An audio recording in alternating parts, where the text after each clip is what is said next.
How did you get into racing? Like, what brought you into the sport? Is there a family history? Yeah, so my uncle raced. Wasn't very good. Dang.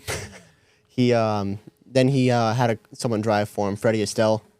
Yeah. They won 4 back-to-back Pro Stock championships. So I kind of grew up watching him. Didn't really know what was going on. I kind of just played with the cars on the bleachers. And then I started racing quarter midgets at Thompson, the little T down Little below. T, yep. That's where I started. I drove there since I was 4.5 to 12. That was my last year, of 12 or like 11. And then I went right to a legend car. So was it your choice to try quarter midget, or was that the family? That was my uncle. Okay. So my uncle wanted to get me into it. And then his dad, my grandfather, Yep. brought me. He did all, like, he was like the smart guy behind everything. He did all the setup, and he brought me there because my uncle was still, he was like, I don't really want to be like the go-karting. It's like, it was on a Sunday. Right. He didn't want to go on a Sunday. Like, Yeah. I get it. So he funded it all, but my uncle did it. My grandfather did everything. So he brought me there. He was smart with it. I think I have over like 100 wins there. Over 100. Yeah, we were good there. Now, from what you remember, because you were a kid, did you like it at first? How'd you think of the I hated racing? You hated it? I hated it. I didn't want to do it. Why? Because I thought it was boring until because when you first... Because you won over 100 races? No, so because at first, like the first 3-4 months, it's April. You're freezing your ass off, and you're just going out there by yourself. And I thought it was the most boring thing in the world, just doing laps by yourself. And I was like, I don't want to do this until the actual racing aspect started and you're racing. But oh, so you were just practicing on your own, and that's why you felt bored. I thought it was dumb.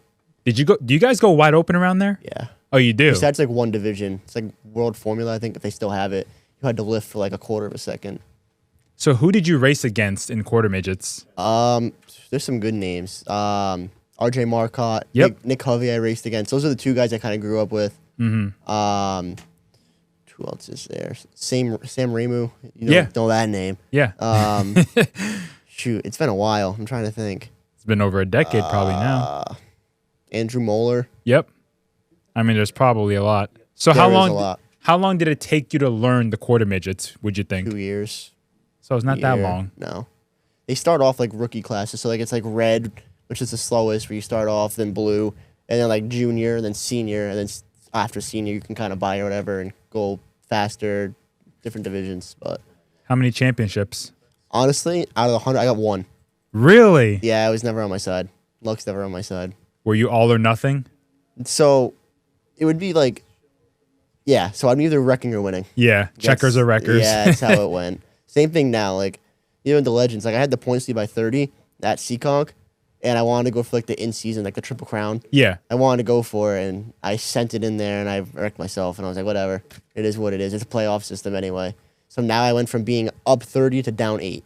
Wow. That's a big swing. So how old were you when you moved from quarter midgets to legends? I tested at 11, got into them at 12. And you could race quarter midgets till you're 14, right? 16. 16. So what made you decide to jump from quarter midgets to legend cars? So I thought bandos were dumb. Honestly, they're unsafe, I think. They have no suspension in the front. It's all rear. So if you can drive a legend car, you can drive anything. I've heard that a lot of times. So that's what my uncle heard and what he went off of. And that's kind of what we wanted to do. There was no point of really staying at the neutral pace of being full throttle everywhere. Like you kind of are in a quarter midget already. Yeah. And it doesn't really make sense to stay at that same pace. So because the bandos would be wide open around the throttle. track. Yeah. Like a pack. Yeah. So I was like, there's not really racing. It kind of whoever has the better setup wins type of deal. That's how it kind of goes. So it made no sense for us to do that. So we went to a legend car. So what'd you think of the legend when you first got in it? So I tested down south with Joe Ryan. I don't know if you know the name. He does stuff with Keelan Harvick. Yeah. So I did it with him before he got big. And same thing, like when I first started racing, like I was by myself and I was like, this is dumb. I want to be done. And those things are a handful. So like 12-year-old me was a tiny little thing. Yeah. And I couldn't handle it. My arms would get tired. So I was like, I don't want to do it. And then I got into a race and that was it. It was like, I'm going to do it. So anytime you move up, don't race by yourself is what I'm hearing. So the thing is that like you kind of have to. Like you don't want to just go out there in a field with a car. Yeah. Like my first time in a late model was at Waterford and I didn't know how to because it was an H pattern shifter. I didn't know any of that. They just sent me out there. I didn't know how to get in the third gear. So I was like, I see why we have to practice in a way. Yeah. And so I mean, now I'm kind of at that age where you kind of understand it. Like you got to practice it, but So you started Legends when you were 12? yeah, So that was 7 years ago. yeah. And how long? Well, you still do Legends, but how'd you guys adapt to the Legend car over time? So we started off with just like me and my uncle doing it and trying to figure it out. But people are just so more advanced, and like you kind of have to go to somebody at that point. So, that guy that I raced for at Waterford select shows at 21 that I drove a couple times last year at Waterford. We went to him. He did the setup and did all that stuff for us. He came down to us, and we found, it's just people way better. Yeah.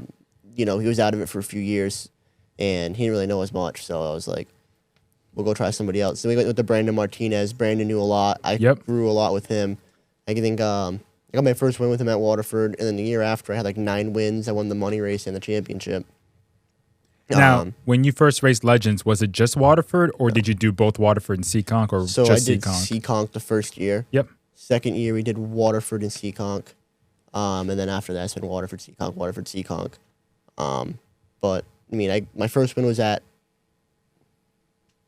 believe it actually was at Seekonk. My first one was at Seekonk with Brandon. And then the year after, that's when I won 9 at Waterford and won the championship. Yeah. Was Yeah, it it's a good sanctioned year. back then, INEX? No. It wasn't. No. But were there still good fields? And Dude, they were way better back then. Before Yeah. COVID hit, there was like 25, 26 cars every week. And now Jeez. it's just, I mean, it's getting better. It is Yeah. getting better. Okay, so who were some of the people you raced against when you first started doing Legends full time? Kind of that same group, honestly. They kind of all moved up. Yeah. Like Gio Ruggiero, Yep. race with Gio, RJ. He stopped racing, I believe, right? Yeah, he did.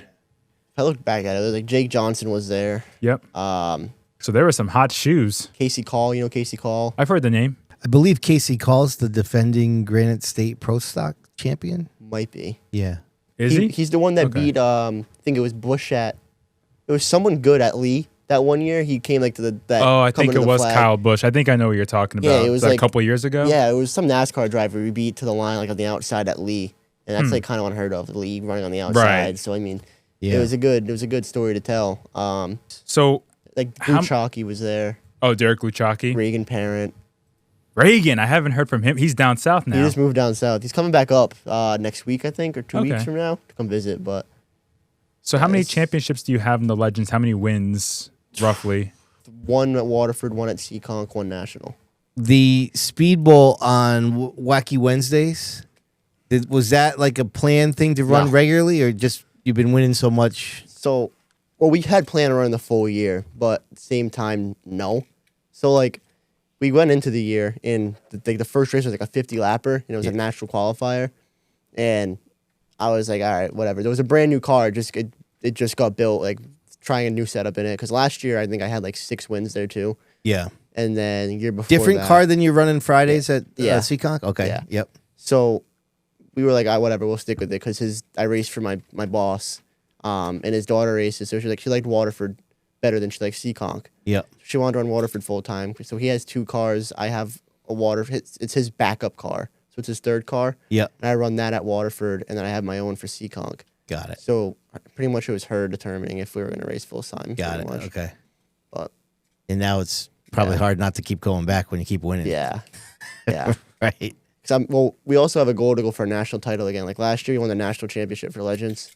Yeah. And like Waterford has INEX points, Yep. so I kind of need the INEX points to max out for nationals.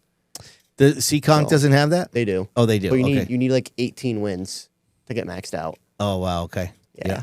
How many wins do you have now? Probably pretty close. Yeah, he had 6 at Waterford, so I think it's 12 total. Yeah. Damn, dude. 12 Yeah. total for like INEX 100 point. Yeah, so it's up there. Yeah. I need to get six more, I think, 6 or 7 more. So like PJ beating me that one race, it would be like the deciding factor into the year. Yeah. So like now I got to come on a Saturday, August 30th. They have Legends, so I'm gonna have to run there.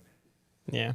So have you done the have you gone down to Charlotte and raced with the I legend cars? refuse to go to Charlotte. No, how come? They destroy some shit. Oh, really? Oh, it's bad, dude. It's like Bowman Gray there in a legend car. It's bad. Okay, yeah, it's probably a smart play then. Yep. But it's probably the most fun you can have is at Charlotte. It's just not worth wrecking my shit. Yeah.